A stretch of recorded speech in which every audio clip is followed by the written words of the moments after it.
So, what do you do when you love what your job and what you do, but you hate the work environment? Now, I know that too many people are struggling with this particular concern.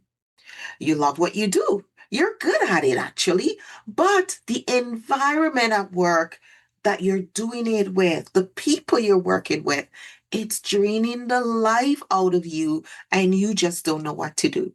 You're dreading mornings. You're really having anxiety about the meetings. You feel the tension, you stress. You're always bracing yourself for some kind of conflict or emotional turbulence.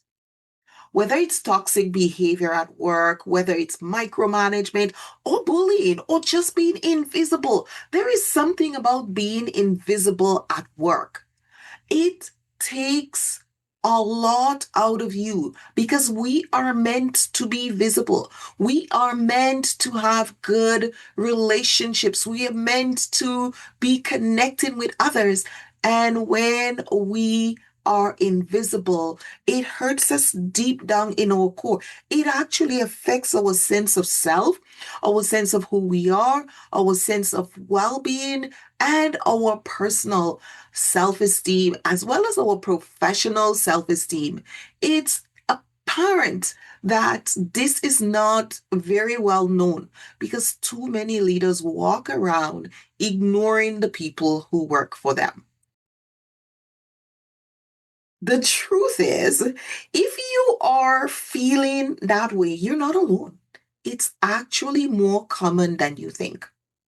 There are more employees every day who tell me that, Joyce, I hate feeling invisible. One client said to me, Joyce, the noise around here, the silence around here is quiet. It is deafening because she is was trying to equate noise with the volume of silence. She said, nobody talks, nobody responds, and you're left feeling, did they hear me? Are they mad at me? What's going on? So you're probably wondering why I'm talking about it. Well, today I'm going to show you why this happens and what you can do to reclaim your energy, reclaim your strength, reclaim your professional self-esteem and your well-being without walking away from the job that you love. How does that sound? Let's get into it. So, my name is Joyce Odidison, and I have spent the last 28 years helping organizations to deal with conflicts, toxic conflicts. And through that process, I started to notice that some of these conflicts were stemming from people having poor well being. Actually, they were unwell in a lot of areas in their life. So I started to see things like burnout, toxicity. And let me tell you something, the work environment can be very painful. I have seen people lost their jobs. I have had grown men crying in my office, grown women in tears. People are heartbroken. I've had clients, by the time they come to see me, they have attempted suicide because of what they were seeing at work, what they were experiencing, the bullying, the harassment, all of these things are very painful, and employees are falling apart at work. And so I want to spend some time with you and share how we're going to work through it. Because I remember what it was like to be invisible at work. Yes, it's been a while, but you never forget these things, right? Never forget being invisible at work. I remember when I started feeling invisible at work. As a matter of fact, I was the only Black person in my organization. And that was back when everybody smoked in their office. They would all have their cigarette smoke, and I've always been allergic to cigarette smoke. And I would be just so exhausted by the end of the day because of my body trying to filter. We had one, two, three, four leaders smoking in their office and just sending that out in the air. It was nasty.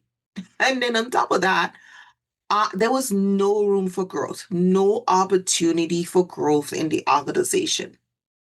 That's when I decided I'm going to go back to school and finish my degree and do something about it. And I remember when I went back to university, the CEO found out, word gets around in the office. And one day he can say, "Oh, are you going to become a lawyer? What are you going to do?" And I was like, "Oh, I am just studying. I have no clue yet. I will figure it out." And I was like, why are they noticing me now? So you have to do something for yourself. Don't wait for them to notice you about something that you're doing. For the last 28 years, I've been a conflict analyst. I have helped organizations in private, public sectors, all size, all style organizations. And I've worked with leaders from the top, from the boardroom to the mailroom. And I have seen many, many issues. And I know that top performers who are struggling will leave their jobs. I've had many top performers, by the time we started working together, they start feeling their voice, they start hearing. Some have moved on to better positions, but some have said to me, "Joyce, I love my job so much. I don't want to give up my job." Because not everyone have the ability to go back to school. Not everyone has the ability to start their own business, right? I went back to school. I started doing volunteer work. I started my own business. And it wasn't easy because I didn't have a coach. I did it all on my own. So, why am I telling you that? I want you to know that there are three things that truly get squashed and depleted when you are going through these terrible, painful situations at work. So I want us to get into these, talk a little bit about them, and understand them. Does that sound like a plan? Okay, let's delve into those. So we talked a little bit about what it's like to feel invisible at work and to have that sense of you're not seen, how it impacts your self-esteem and the way you look at yourself. And you start thinking that you are the problem. I've been there and I know what it's like. So I have seen really amazing people. I have worked with a client who was a top performer and she loved her work. But well, you know what? She was making a difference, but the gossip, the isolation, the unspoken tension in the office made her question her sanity. I had this individual come to me. He's a PhD. And because he was working in an environment where he was the only male, he came to me one day in my office and he said, "Joyce, I think I think I might have depression." This is someone who's brilliant, but he was working with some highly, very vocalized, very strong female in the office, and his voice was overridden. And when he made a comment, they would tear it apart. I know they meant well, and they thought they were probably doing something good, but they didn't take into effect how it was impacting him. And maybe you've been there and you're telling yourself, if I could focus on work, I'd be fine. But here's the truth. No work, no matter how meaningful, can thrive in a toxic environment. It just can't. So, what are the three ways that you can navigate those toxic conflicts and get the workplace that you deserve? Get the career that you deserve. Do the work you love. Is it possible, Joyce? Yes, it is. You see, if you're constantly feeling anxious, exhausted, on edge, or it's not because you're failing, it's because your body is reacting to the emotional stress. So the first thing to remember, toxic environments target your nervous systems, not your skills. Because if you look at your skin, you've heard people say, "Oh, the hair on the back of my hand was, just stood up." That's because your nervous system, your skin is the largest organ in your body. It is. And it covers your entire body, and part of the your skin is sensing your environment. So just imagine if you're in an environment where you're feeling nervous and your entire body tenses up, your skin changes. It affects your skin. It's just unbelievable how how much what we do and our environment impact us. And when you get deeper into my work and you see the nine-dimensional wellness system that I do, it stemmed from that. I was seeing people who were not doing well, and it's because of what they were experiencing at work and the way they were lashing out because their nervous system were just in overload, right? Chronic tension at work can hijack your nervous system, and it reduces your capacity to think clearly, make good decisions, stay energized. So you're not weak and you're not crazy. It's just your nervous system is suffering toxic overload, and it's time to clean it out. So here's how to build your resilience ecosystem to protect your nervous system at work and at home too, just in case you're having conflict at work. I remember saying to my family that I cannot have a stressful workplace and then have stress at home. So my work is stress. I'm dealing with other people's conflict. So it's very important that my home be free of drama, free of conflict. So my poor children didn't have any opportunity for drama because I would remind them, by the way, we can't have drama at work and at home. So let's go back, let's redo, let's try that again. So if you're feeling that these things are happening, you need to ensure that your home environment is very peaceful, that you have great friends, because our resilience is multidimensional. So you need to check in with yourself. Because one of the things I noticed that many times employees are struggling with their self-esteem. And I had this employee, he came to me and as I was saying, like his self-esteem was so low. And this was someone who's very educated. And he's like, I know what it is. I know it's depression. I know it's the nervous system attack over and over again that's causing me to feel that way. But I just need to talk to you. I need to tell somebody because I need to validate it. So when you start feeling this way, you can set some boundaries, right? You need to set boundaries for yourself by ensuring that you are taking your lunch break. Do not work through your lunch. It doesn't matter how busy your company becomes. Because one of the things I remind clients is like, hey, if you get hit by your boss, if you go down the road and you get hit by the bus, bam, your organization is still going to continue. You know what? They'll have a vigil, they'll cry, but the organization doesn't shut down. Never heard an organization shut down because an employee didn't show up or no longer is there. So you have one you. You have to ensure that you are taking those break times, especially if it's tense. Take your coffee breaks. When you take your coffee breaks, it's important to get fresh air. Get fresh air, take 2 to 3 strong, deep breaths, and get some affirmations. You start affirming yourself. I am smart. I am intelligent. I love my job. Those are 3 mantras. You need to put them up on your screen and remind yourself that that is what you do. So sometimes I have employees take sticky notes and put it on their monitor. I love my job. I am smart. I am intelligent. I am good at what I do.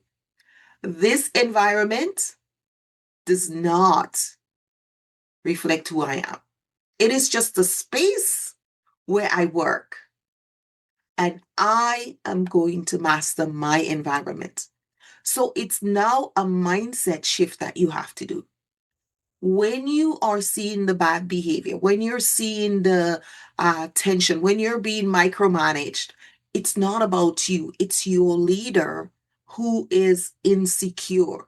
not you who are not doing your work well. So if your leader is insecure, that is the issue. And you can go on and be extra kind and help them to feel a little bit more secure. But if you are at the place where you just can't deal with it anymore, it's okay. So you need to build up that resilience ecosystem around you.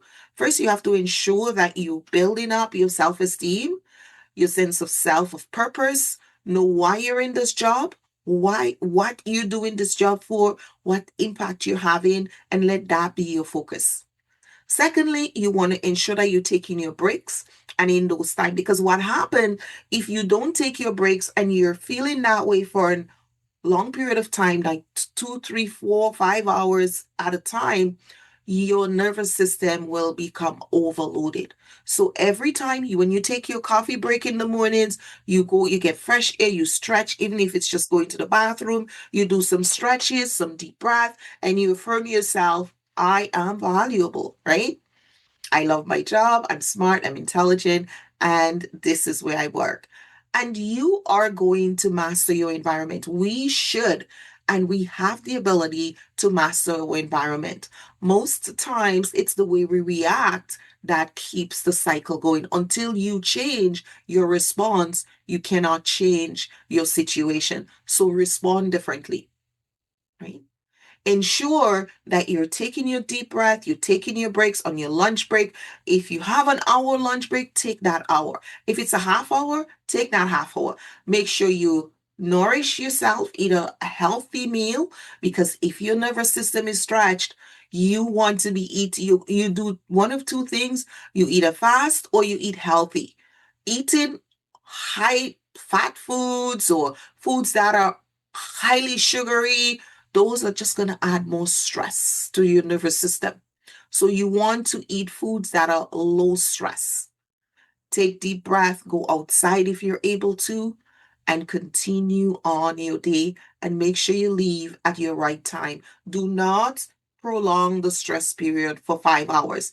If you have a run-in with someone and you have an encounter, then you need to take the time. And I'm going to talk about the second point, which is you don't need to quit to start healing, because healing is important. I think so often we just go, go, go, go, go, and we forget how we're being impacted and we forget the trauma. That I have met many employees who've been traumatized at work, so much so that they couldn't continue working. Right? I had this client who came to see me. She was having problems at work. And usually I get to see people when they are the problem people. So she came to see me because she was a problem employee. Why was she a problem employee? Because she was bullied at work, she was being harassed, she felt invisible, she was from a visible minority group, and she felt like she didn't have a voice. When she responded, she didn't respond in the right way. She lashed out. And that was coming from a lot of pain, a lot of hurt. And because of that, the way she lashed out, of course, the complaint now comes that she was being bad. So you see, that's what happens when you have suffered for a while or for too long and your nervous system have been stretched, you become the problem because now you are overreacting over things instead of being able to make good decisions. Remember what I said earlier, when your nervous system is stretched and you are not able to make good decisions. So many professionals think the only way to escape their job is to resign, but that is not true. When you are in that job and you create that healing inside for yourself, you can actually be a catalyst for the workplace. Remember, I talked earlier about when you change your response, everything in your environment changes. As a conflict analyst, that's what I teach. A lot of times, it's how you respond to the conflict, to that stimuli, that trigger that determines how it ends. Conflict is a catalyst for change, it's how we respond to it. If you change your response, those around you will change how they respond to you. You see, you can't change them, but you can change your response. So Put on a positive energy. Get those time, ensure that you're not overextending yourself in the toxic environment, and be the change you want to be. Meaning that you're going to do healing things for yourself. You're going to practice a high level of self care, right? And you are going to reclaim what you can control, which is your mindset. So, this is where the healing starts. It's you. Remember those affirmations we talked about earlier in point one to help your nervous system? That will also create that healing. That's where you affirm to yourself, I am going to be the change I want, starting with me. You may be in that place for a reason. All that pain you're feeling is for a reason. And so once you have set new boundaries, your boundaries are going to be your time off. Make sure you take your paid vacation when they're allotted you. Some people are not taking vacation, and I'm wondering why? What are you leaving them for? Take your allotted vacation, right? Have your deep breathing. Make sure you're hydrating. Make sure you have enough water. Because when we are stressed, when our nervous system is stressed, we tend to hyperventilate. We take shorter breaths. So make sure that you're breathing fully. You're breathing all the way, and your tummy is extending, your chest is rising, and you're breathing in and out. This is really important because you love your job and you're good at it, but the environment is toxic. You can be that catalyst for change. Boundaries, I don't listen to gossip. You don't speak badly about anybody. If anyone come to you to share gossip, you tell them, sorry, I don't participate. If this is something we can share. And it's very interesting. When I started doing it with employees, they would come back and say, you know what? This changed the game for me. The first thing you say when someone comes to say, oh, did you know this? Or have you heard? You're like, oh, is this something uplifting? Is this something about Sally or Harry or Jane? Well, is this something we can talk to that person about? Can I be of help? Is this something that I can do? So anytime you're having a conversation about another person that you're not actually part of the change, you're not helping them or it's not improving their situation, then it's gossip. As long as it's not towards their elevation. For instance, if your boss comes and say, "Oh, we're planning a surprise birthday party for Jane. How can you help?" That's not gossip because this is bringing joy and enlightenment and celebration into her life, right? But if your boss comes and say, "Can you believe what Jane did? She did this to Sally and she was rude to me and I want you to write a report on what your situation was with her. I know she had," yeah, like then you start saying, well, how can I be of some help? Right? And usually colleagues bring these things into you. I've had situations where managers were going to other employees to speak negatively about each other. It's just so sad how work environments can become toxic. And so once I said to my high achieving clients, okay, you love this job and you want to be here, then these are the things you need to do. You need to set those boundaries. You need to really remove yourself from any kind of gossip. And you need to have your wellness ritual. Make sure you're getting your deep breath. Make sure you get up from your desk every hour and just move, just stretch. You may not have a big place, you may be just in a cubicle, but just take deep breath, stretch your back, stretch your arm, because then the tension keeps building up in your shoulders, right? And in your back and in your waist and everywhere in your muscles. So do that, right?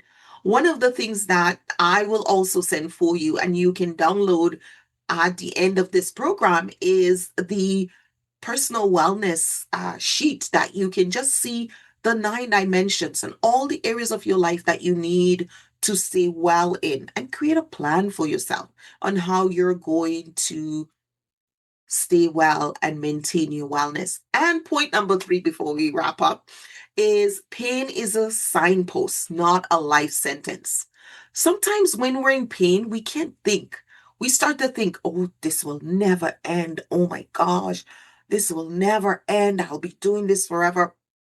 When your workplace hurts, it's trying to tell you something. And if you ignore it too long, it turns into burnout, resentment, or even illnesses. So many people have these chronic fatigue syndrome and all these different things because they've absorbed all that negativity from work and they didn't release it in their bodies and in their mind, and they didn't have a strong enough mind to say, you know what? I am not going to stay in this situation. I'm going to use my mindset to expand my situation. So when you listen to the pain, it becomes a powerful guide to healing and alignment, and really looking at what you deserve, because you can move from suffering to strategy. You don't have to stay in suffering. If you have a strategy out of suffering, then you're okay. You have to learn to move from suffering to strategy. That's the only way that you can be successful. So, these are some of the things that you need to do. You need to reframe the pain as a purpose. What is this teaching me? Why am I feeling so unhappy with this environment? And then it's an invitation to become a catalyst for change in your life and in your organization. Because many times it's the pain in life that teaches us who we really are and who we're meant to be. So if you're in a situation where work is toxic, but you love your job, you love the difference you make, you love the people you serve, or you love some element of your work, but the environment where you're working with, maybe it's a leadership conflict, maybe it's a co-worker issue, maybe it's bullying at work, whatever that is, you need to ask yourself, what is this pain teaching me, and how can I become a catalyst for change in my organization through this pain? And this is why I created the resilience ecosystem. And this is stemming from the whole wellness strategies that I use to help professionals in organizations. So after 20 years of going into organizations and, oh, we need a workshop, oh, we need a program, oh, we need, actually they seldom say they need a program. We need wellness workshop, we need a resilience workshop, we need this. And they're seeing the problem, and it's almost like they're handicapped to fix the system. And this is why I created that whole resilience ecosystem concept that's powered by a well-being intelligence system. So you can start to see that it takes, people have 9 dimensions in their lives, and we need to help them to improve all 9 dimensions. So if you're working, you're loving your work, but you're struggling to survive the environment, I want to invite you to download the free guide. It will help you to heal without quitting your job.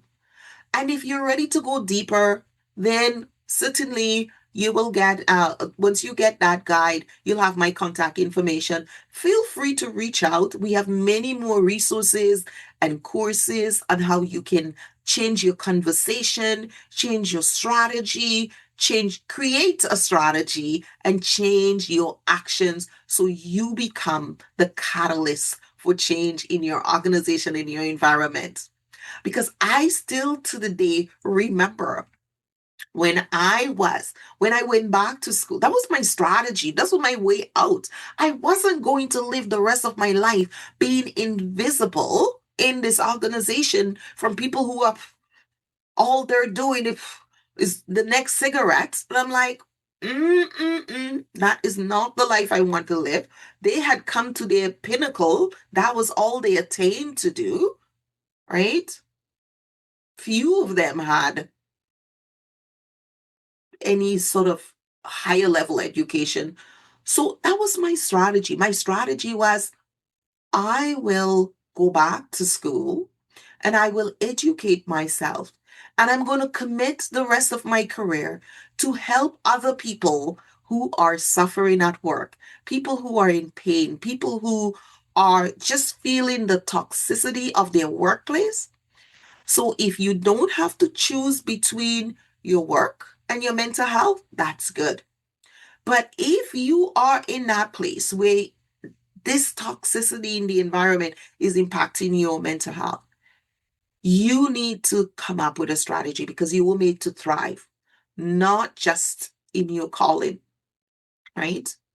Or the day to day life. You can love your work and you can love how you feel doing it. It's possible to have both. I am here to walk with you every step of the way. I've been there, I've done it, and I know it can be done. So I have every confidence that you're going to come up with your strategy. Mine was going back to school. Some of my clients, it's getting another job. Some, it's starting their own business. Whatever your strategy is, I want to encourage you to get on it. Get your strategy because that's really important. Great having you here, that you're joining. Please feel free to subscribe, share this link with anyone you know who is, if you know someone who's struggling at work, who hates their job, having difficulty with their boss, their coworkers, this would be a good video for them to watch. And I have a series coming up. This is one of many on the topic of work and being happy at work and reducing the pain at work. Joyce Odidison here. I look forward to seeing you next time. Bye now.